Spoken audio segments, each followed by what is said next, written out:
তোমাদের class start হয়েছিল তখন কত আশা নিয়ে বসেছিলে যে 95% স্কোর করবো, 100% স্কোর করবো, কিন্তু এখন দেখা যাচ্ছে তোমাদের এক্সামে জাস্ট 7 দিন বাকি আছে অ্যান্ড তোমরা পুরো প্যানিক অ্যান্ড টেন্সড হয়ে গেছো অ্যান্ড সব আশা হারিয়ে ফেলেছো।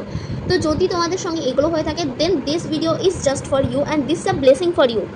কারণ আজকের এই ভিডিওতে তোমাদেরকে 7 দিনের একটা বেস্ট টপারদের একটা গাইড বলতে পারো বা চ্যালেঞ্জ বলতে পারো, একটা 7 দিনের চ্যালেঞ্জ দেবো যেটার সাহায্যে তোমরা 95% স্কোর করতে পারবে, চাই তোমরা যেই ক্লাসে হও না কিনা, সব ক্লাসের জন্যই কিন্তু এই ভিডিওটা, ঠিক আছে।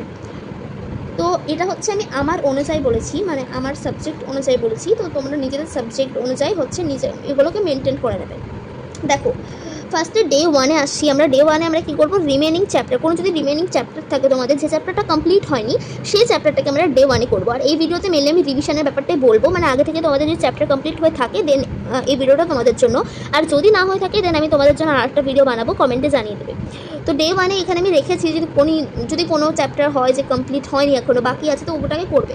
তো আমার ধরে নিলাম আমি ক্রিয়েটিভ ক্লাসিফিকেশনটা বাকি আছে বলে আমি ওটা করবে। এবার কমপ্লিট কী করবে আমরা সেটাও জানবো, কীভাবে কমপ্লিট করবে। অ্যাট ফার্স্ট আমাদেরকে হচ্ছে একটা 1 শট লেকচার দেখে নেবে ইউটিউব থেকে, ঠিক আছে। এই ইউটিউব থেকে একটা 1 শট লেকচার দেখে নেবে, বিকজ টিউশন টিচারকে তখন তোমরা সাথে পাবে না, আর টিউশন টিচারের কাছে করতে গেলে একদিনে কমপ্লিট হবে না ওটা। তো আই রেকমেন্ড ইউ দ্যাট তোমরা 1 শট লেকচারই দেখবে, অ্যান্ড আমিও করি অ্যান্ড অলসো টপার্সরাও করে। এটা হয়ে গেল। দেন আমরা আসি হচ্ছে read your text book or NCERT. আমরা হচ্ছে তোমাদের যে এনসিআরটিটা আছে না, এনসিআরটি বা টেক্সট বুক যেটা আছে তো সেইটা হচ্ছে আমরা পড়বো, ঠিক আছে। সেটাকে আমরা রিড আউট করবো, নর্মাল রিড না, একবারে ভালো করে। যদি তোমার আগে থেকে হাইলাইট করা থাকে দেন খুবই ভালো, আর যদি হাইলাইট না করা থাকে দেন তোমরা এআই অ্যাপের সাহায্যে এনসিআরটিটার সামারি বের করে নিতে পারবে, বা যে চ্যাপ্টারটা সামারি থাকে সেটা বের করে নিতে পারবে এনসিআরটি থেকে, এবং সেটা তোমাকে অনেক ইজিলি এক্সপ্লেন করে দিতে পারবে, ঠিক আছে। এবার আমরা আসবো যে প্র্যাকটিস। এবার দেখো আমাদের একটা চ্যাপ্টার কমপ্লিট হয়ে গেলো, এবার সেই দিনের মধ্যেই কিন্তু আমাকে প্র্যাকটিসটাও সেরে নিতে হবে। কীভাবে প্র্যাকটিস করবো, আমরা 25টা থেকে 30টার মতন এমসিকিউ বা এমনি নর্মাল কোয়েশ্চেন্স করবো, 25টা থেকে 30টার মতন প্র্যাকটিস করতেই হবে কোয়েশ্চেন্স, অ্যান্ড তারপরে আমরা ওটাকে চেকও করবো, মানে একটা মক টেস্ট টাইপসের দিবে। এটাও তোমরা কিন্তু যে কোনো এআই অ্যাপের সাহায্যে বানিয়ে নিতে পারবে। তো এটাকে হচ্ছে তোমরা করার পর নিজেদের যেটা দিলে টেস্ট সেটাকে আইডেন্টিফাই করবে, মানে কোন কোন মিস্টেক্সগুলো হচ্ছে সেগুলোকে আইডেন্টিফাই করবে, এই মিস্টেক্সগুলোকে শোধরানোর চেষ্টা করবে, ঠিক আছে। এবার আমরা আসবো কিসের, ডে 2-এ। ডে 2-এ কী করবো, ডে 2টা ফুললি আমাদের রিভিশন অ্যান্ড প্রবলেম সলভিংয়ের জন্য হবে। তো এখানে আমি মেনলি 4টে সাবজেক্ট নিয়ে আলোচনা করেছি, যেটা হচ্ছে ফিজিক্স, কেমিস্ট্রি, পিসিএমবি নিয়ে আলোচনা করেছি, যেটা মেনলি হচ্ছে আমার সাবজেক্ট। তো সেই কারণে আমি পিসিএমবি নিয়ে বলেছি। তো তোমরা যদি চাও যে মানে অন্য আরও সাবজেক্ট কিছু অ্যাড করতে দেন অ্যাড করবে অবশ্যই, তাহলে তোমাদেরকে নিজেদের মতন করে সাজিয়ে নিতে হবে, ঠিক আছে। অ্যান্ড তোমাদের যদি কমপ্লিট হয়ে থাকে সব চ্যাপ্টার দেন তোমরা এই ডে 1-এর মধ্যে সব থেকে easy chapter like English and হিন্দিটাকে রিভাইজ করে নিতে পারো, ঠিক আছে। অ্যান্ড রিভাইজ করে করতে হয় সেটা আমি বলেছি, তো ওই টেকনিকে রিভাইজ করলেই হয়ে যাবে। অ্যান্ড ফর লাইক ল্যাঙ্গুয়েজ সাবজেক্টের জন্য তোমরা হচ্ছে সামারি দেখবে, 1 শট একটা লেকচার দেখতে পারো, 1 শটের যে সামারিগুলো হয় ওগুলো দেখতে পারো, আর টেক্সট বুকের সামারিটা পড়বে, তার সঙ্গে কোয়েশ্চেন অ্যান্সার অনেক করে প্র্যাকটিস করবে, অনেক করে এখানে একটু মেমোরাইজেরও ব্যাপার থাকে, তো ওইগুলোকে করবে, তাহলে দেখবে হয়ে যাবে, ঠিক আছে। এবার আমরা ডে 2-এ আসি। ডে 2-এ আমরা রিভিশন অ্যান্ড প্রবলেম সলভিং করবো। আমি এখানে ডে 2-এ ফিজিক্স করবো। তো কীভাবে রিভাইজ করবো আমরা, দেখো কুইকলি রিভিউ শর্ট নোটস, আমরা নিশ্চয়ই শর্ট নোট বানাই, আর যদি না বানিয়ে থাকো দেন নতুন করে বানাতে যাবে না, ইউটিউবে দেখবে কোনো লেকচারের নিচে যদি নোট রেকমেন্ড করা থাকে দেন ওই নোট থেকে পড়তে পারো, অথবা কোনো এআই অ্যাপকে বলবে চ্যাপ্টারটা উল্লেখ করে দেবে, মানে চ্যাপ্টারটার পিডিএফটা পাঠিয়ে দেবে, দেন অবশ্যই তারা হচ্ছে বানিয়ে দেবে, ঠিক আছে। তারা নোট বানিয়ে দেবে, চাইলে শর্ট নোটও বানিয়ে দেবে। অ্যান্ড যদি কোনো হাইলাইটের সেকশন থাকে তোমরা টেক্সট বুকে হাইলাইট যেগুলো আগে থেকে করে রেখেছো দেন তো অনেক ভালো, তাহলে ওখান থেকে পড়তে পারবে, অথবা নিজেদের নোটস যদি বানানো থাকে দেন সেখান থেকে পড়বে, কিন্তু নিজে থেকে তখন সেই মুহূর্তে কোনো রকম নোটস বানানোর চেষ্টা করবে না, বিকজ সেটা একদম ওয়েস্ট অফ টাইম হবে। অ্যান্ড আমরা এমন একটা যুগে চলে এসে, এটা হচ্ছে এআই যুগ, এই সময় আমাদেরকে এআইটাকে যত পারবে ততটা কাজে লাগাতে হবে। এবার আমরা আসি হচ্ছে যদি কোনোদের তোমাদের ম্যাথ বা ফিজিক্সের মতন সাবজেক্ট থাকে দেন ফর্মুলা রিকল করার জন্য একটা শিট বানাবে, লাইক ফর্মুলা শিট বানাতে বলছি এটাও কিন্তু যে কোনো এআই অ্যাপকে দিলেই বানিয়ে দেবে, অথবা ইউটিউবে বা গুগলে গিয়ে সার্চ করলে কিন্তু পেয়ে যাবে। আর যদি নিজে থেকে বানানো থাকে দেন অনেক ভালো। তারপরে আমরা আসবো প্র্যাকটিস কীভাবে করবো, আমরা 30টা থেকে 40টা এমসিকিউস বা কোয়েশ্চেন্স নর্মাল করবো, যেখানে আমরা কী করবো কনসেপ্টসগুলো, যে কনসেপ্টসগুলো আমাদের আটকেছে বা ভুল হয়েছে যে কোয়েশ্চেনগুলো, সেগুলোর ওপর আমরা বেশি জোর দেবো। কোনটা কোয়েশ্চেন ভুল হয়েছে, এটা কোন টপিকে পড়ছে, কোন কনসেপ্টে পড়ছে, সেটা আমরা ফাইন্ড আউট করার পর ওটাকে ভালো করে দেখে নেবো যেন আমাদের আর না ভুল হয়। এবার আমরা আসবো ডে 3-তে, যেখানে আমি করেছিলাম ম্যাথ প্র্যাকটিস আর রিভিশন তার সঙ্গে, আর এখানে আমি পলিনোমিয়ালস আর রিয়েল নাম্বারসেরই করেছিলাম। তো আমার অনুযায়ী কিন্তু তোমরা মানবে না, তোমরা নিজেদের অনুযায়ী সাজিয়ে নেবে। অ্যান্ড আমি তোমাদেরকে লাস্টে একবার বলেও দেবো যে নিজেদের অনুযায়ী কীভাবে সাজাবে। দেখো ম্যাথের জন্য এটা মেনলি কী করবে, ম্যাথের জন্য আমরা হচ্ছে 15 থেকে 20টা প্রবলেম সলভ করবো ইচ চ্যাপ্টার, এটা আমাদের রিভিশন অফ ট্রিক, ঠিক আছে। অ্যান্ড আমরা মিস্টেক্সটাকে ফাইন্ড করার পর এটা ক্লিয়ার করবো, ম্যাথের জন্য এটুকু করলেই হয়ে যাবে। অ্যান্ড চাইলে যদি তোমাদের মানে কনসেপ্টটা যদি তোমাদের বেসটা অনেক বেশি দুর্বল থাকে, উইক থাকে, দেন অবশ্যই তোমরা একটা 1 শট লেকচার দেখতে পারো, আর যদি অনেক ভালো থাকে দেন দেখার প্রয়োজন নেই, ঠিক আছে। এবার চলো আমরা ডে 4-এ চলে আসি। ডে 4-এ আমি করেছিলাম কেমিস্ট্রি আর বায়োলজি, যেখানে আমরা দুটো সাবজেক্টকে রিভিশন করেছিলাম। এবার রিভাইজটা করে করতে হবে একই নিয়ম বলতে গেলে, আমরা শর্ট নোট করবো অথবা নর্মাল নোটস করলেও হবে, বাট আই রেকমেন্ড যে কুইক রিভিশনের জন্য বা র্যাপিড রিভিশনের জন্য শর্ট নোট ইজ বেস্ট। এই কারণে আমি বলি যে শর্ট নোট বানিয়ে রাখবে। আর যেহেতু তোমরা যাও যে আমি শর্ট নোট কীভাবে বানাই সেটা ভিডিও আনি, দেন কমেন্টে জানিয়ে দেবে, আমি অবশ্যই ভালো করে একটা তোমাদের জন্য ভিডিও আনবো। আর আমিও কিন্তু টপারদের মতনই বানাই শর্ট নোটস, তো তোমরা চাইলে কিন্তু বলতে পারো। এবার আমরা কী করবো, আমরা করবো এমসিকিউ, অনেক করে এমসিকিউ সলভ করবো, তার সঙ্গে নর্মাল কোয়েশ্চেন্স করবো 15টা থেকে 20টা মিনিমাম, ম্যাক্সিমাম না, এটা মিনিমাম। ম্যাক্সিমাম বলতে গেলে 40 থেকে 50টা করতেই হবে ফর ইয়ার পারফেকশন, ঠিক আছে? সেরকম কোনো ব্যাপার না যে আমি কোয়ান্টিটি চাইছিলাম, চাইছি কোয়ালিটি, ওকে? এটা ফর প্র্যাকটিস, ঠিক আছে? ওটা তো বলে কেমিস্ট্রির ক্ষেত্রে। এবার আমরা আসি বায়োতে কী করে রিভাইজ করবো। বায়োতে রিভাইজ করার জন্য আমাদেরকে ডায়াগ্রাম থেকে ভালো করে প্র্যাকটিস করতে হবে, অ্যানালাইজ করতে হবে, অ্যান্ড দেন আফটার আমাদেরকে শর্ট নোট দিয়ে হচ্ছে কুইক রিভিশনের জন্য নিতে হবে, অ্যান্ড ডেফিনেশন বা যে সমস্ত নেমসগুলো থাকে সেই সমস্ত নেমসগুলোকে ভালো ভালো করে মনে রাখতে হবে, বিকজ নেমসগুলো একটু বড় বড় থাকে বায়োলজিতে, তো ওগুলোকে মনে রাখবে।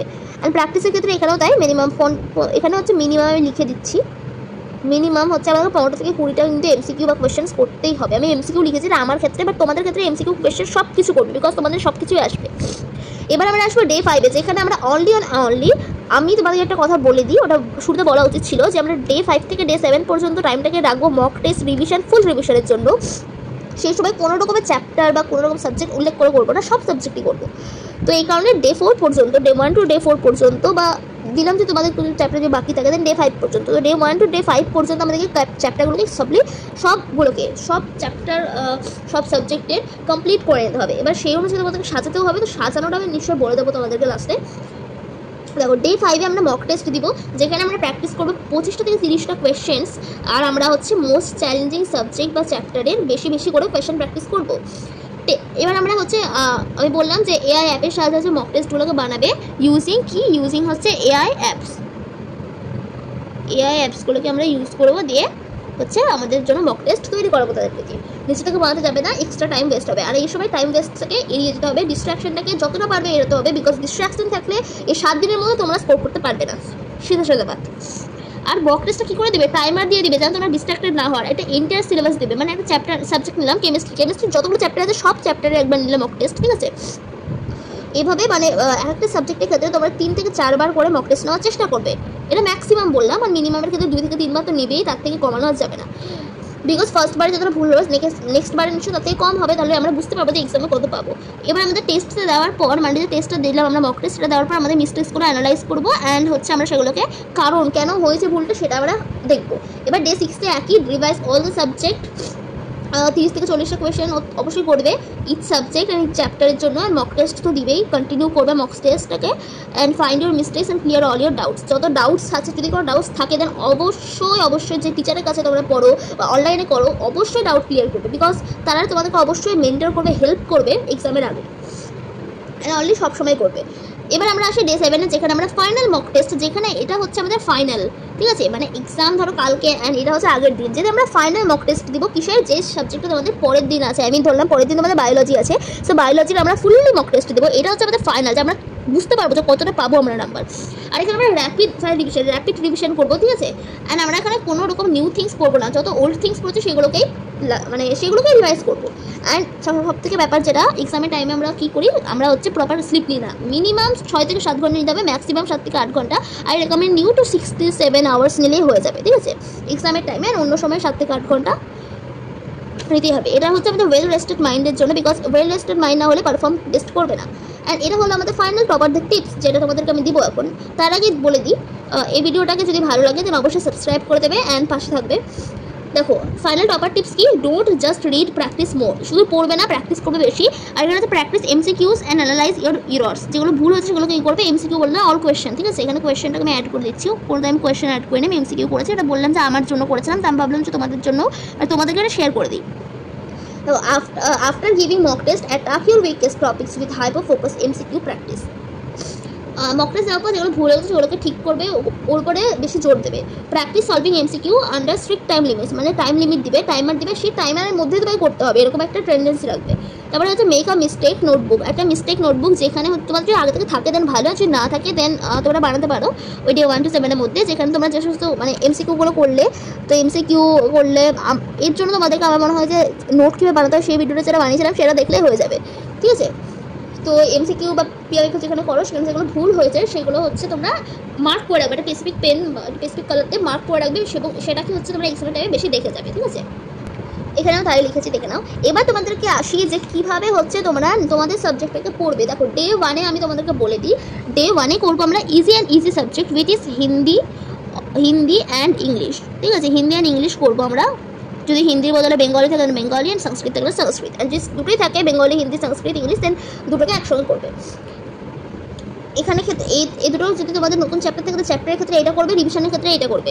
এবার ডে 2-এ আমরা কী করবো, ডে 2-এ আমরা করবো ফিজিক্স, কেমিস্ট্রি, বায়ো, সায়েন্স করবো আমরা, ঠিক আছে। সায়েন্স করবো এই সময়টাই। তারপরে আমরা আসবো ডে 3-তে, যেখানে আমরা এখানে বলেই দিয়েছি ম্যাথ প্র্যাকটিস করবো, তো অবশ্যই আমরা এই সময়টা ম্যাথ প্র্যাকটিস করবো।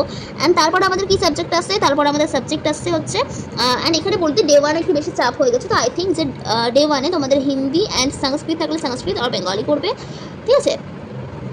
অ্যান্ড আমরা ডে 3-তে তারপরে করবো হচ্ছে ডে 3-তে আমরা ম্যাথ প্র্যাকটিসের সঙ্গে অলসো ইংলিশও করবো, ঠিক আছে। অ্যান্ড ইংলিশ, বিকজ ইংলিশে আমাদের বেশি পড়তে হয় না, তো ইংলিশটাকেও করবো। অ্যান্ড ইংলিশে গ্রামারের ক্ষেত্রে বেশি জোর দেবে, রাইটিং নিজে থেকে লিখবে, যেগুলো ভুল হচ্ছে সেগুলোকে মানে মার্ক করবে, আরও কী রাইটিংটাকে লেখার পর নিজে অ্যানালাইজ করবে যে কী ওখানে আরও যুক্ত করলে রাইটিংটার মান ভালো হবে। ভোকাবুলারি স্ট্রং অবশ্যই বাড়াবে রাইটিংয়ের ক্ষেত্রে। তোমরা যদি চাও যে ইংলিশ কীভাবে স্ট্রং করতে হয় দেন কমেন্টে অবশ্যই জানাবে, তোমাদের জন্য সেটাও আমি এনে দেবো। তাহলে তোমাদের ডে 4 থেকে তারপরে ডে 4-এ যদি কিছু থাকে, কোনো চ্যাপ্টার যদি এক্সট্রা থাকে, তোমাদের কোনো সাবজেক্ট যদি এক্সট্রা থাকে দেন ওগুলোকে কমপ্লিট করবে। এক্সট্রা সাবজেক্ট, এক্সট্রা না বলতে গেলে যেগুলো রিমেনিং সাবজেক্ট, যেগুলো রিমেনিং হয়েছে যেগুলো হয়নি তোমাদের এই ডে 1 থেকে ডে 3-তে, ধরে নাও তোমাদের হচ্ছে হিন্দি রিভিশনটা হয়নি, তো সেটাকে আমরা হচ্ছে এখানে করবো। অ্যান্ড ডে 5 টু তাহলে ডে 7 পর্যন্ত আমাদের ফুললি রিভিশনের জন্য থেকে যাচ্ছে। তাহলে হয়ে গেল আমাদের এই 7 দিনের একটা চ্যালেঞ্জ।